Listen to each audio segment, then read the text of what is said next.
గౌరవ మాజీ ముఖ్యమంత్రి వర్యులు వైఎస్ జగన్మోహన్ రెడ్డి గారు రాష్ట్రంలో ఉన్నటువంటి యువత మరియు విద్యార్థి పడుతున్న ఆవేదనను చూసి రేపు రానున్న 12వ తారీఖున యువత పోరు అని చెప్పి మాజీ ముఖ్యమంత్రి వర్యులు మా పార్టీ అధ్యక్షులు వైఎస్ జగన్మోహన్ రెడ్డి గారు పిలిపివ్వడం జరిగింది.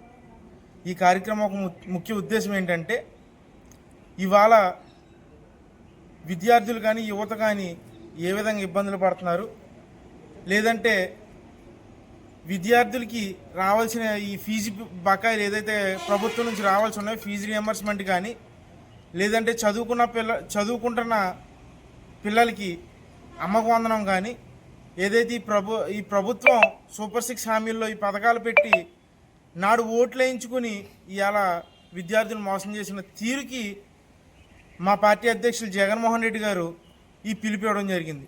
అంతేకాకుండా మొన్న రీసెంట్గా జరిగిన గ్రూప్ 2 పరీక్షల్లో ఏ విధంగా అయితే రాష్ట్ర యువతిని లేదా గ్రూప్ 2 అభ్యర్థుల్ని మోసం చేశారో ఇలా రాష్ట్ర యువత అంతా కూడా చూస్తుంది. వాళ్ళ తల్లిదండ్రులు అలాగే భావితరాలకు ముందుకు వస్తున్నటువంటి విద్యార్థులు కూడా అందరూ గమనిస్తూ ఉన్నారు.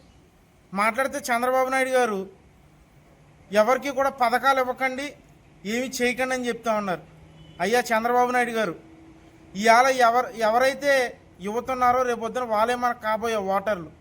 ఇవాళ మీరు చేస్తున్న పనులన్నీ కూడా అందరూ గమనిస్తున్నారు.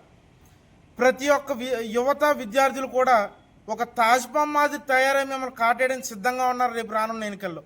మీరు ఒకటి గమనించండి. మాట్లాడితే నిరుద్యోగ వృత్తిస్తా అన్నారు, లేదా జనవరి 1, 2025 తారీఖున నారా లోకేష్ గారు జాబ్ క్యాలెండర్ రిలీజ్ చేస్తా అన్నారు. ఇవన్నీ ఏమైపోయినాయి? ఇవన్నీ మీరు అధికారంలోకి రావడం కోసం చెప్పిన మాటలని చెప్పి ప్రజలందరూ కూడా అర్థం చేసుకుని ఇవాళ మీకు ఎందుకు ఓటేసామని చెప్పి బాధపడుతున్నారు.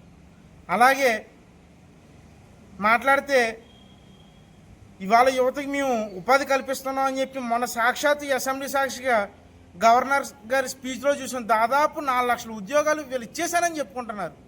ఎవరికి ఇచ్చారయ్యా? మీరు ఏం చేస్తున్నారయ్యా వాళ్ళ రాష్ట్రంలో మీరు పరిపాలన? మీకు ఓటేసిన పాపానికి యువత అలాగే సామాన్య ప్రజలందరూ కూడా ఇబ్బందులు పడుతున్నారు. ముందు మీరు అది తెలుసుకోండి. ఎన్నికల ముందేమో బాబు షూరిటీ భవిష్యత్తు గ్యారంటీ అన్నారు. ఇవాళ మీరు అధికారంలోకి వచ్చిన తర్వాత యువత విద్యార్థులు కూడా ఏమనుకుంటున్నారంటే, బాబు షూరిటీ ఎలా ఉన్నా కానీ యువతకి విద్యార్థులకి మాత్రం బాధలు తప్పట్లేదు, మా వరకు మాత్రం బాధలు గ్యారంటీ అనే విధంగా ఇవాళ మీ పరిపాలన సాగుతుంది. ఒకసారి గమనించండి. ఇవాళ రాష్ట్ర మాజీ ముఖ్యమంత్రి వారు పిలిపించింది మన కోసం కాదు. ఇవాళ ఈ పాత్రికేయ మిత్రుల ద్వారా మేము కోరుకునేది ఒకటే, రాష్ట్రంలో ఉన్న విద్యా వ్యవస్థల్లో ఉన్నటువంటి ఈ కాలేజ్ యాజమాన్యం అందరూ కూడా కలిసి రండి. ఎందుకంటే దీనివల్ల మాకు రూపాయి ఉపకారం లేకపోయినా ఇవాళ కేవలం ఉపకారం మీకే. ఎందుకంటే మా పార్టీ తరఫున మేము అండగా నిలబడుతున్నాం. ఎందుచేతనంటే ఇది ఏదైతే ఈ బకాయిలు ఫీజు రియంబర్స్మెంట్ కానీ, లేదా నిరుద్యోగ వృత్తి కానీ, లేదా ఇతర పథకాలు మీరు ఏదైతే ఇస్తా అన్నారో అవి రిలీజ్ చేసినట్టయితే కనుక కాలేజ్ విద్యార్థులు కాలేజీలకే కడతారు. దానివల్ల కాలేజీ యాజమాన్యం లబ్ధి చేకూరుతుంది తప్ప మాకో ఇంకొకరికో విద్యార్థులకో లబ్ధి ఉండదు. మీరు కూడా కలిసి రండి.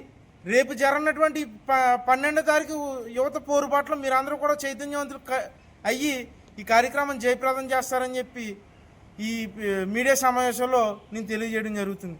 అలాగే కాకుండా మాట్లాడితే సోషల్ మీడియాలో ఏ విధమైన యువత ముందుకొచ్చి మాకున్న ఇబ్బందులు మేము సోషల్ నెట్ అన్నీ గమనిస్తూ ఉన్నారు.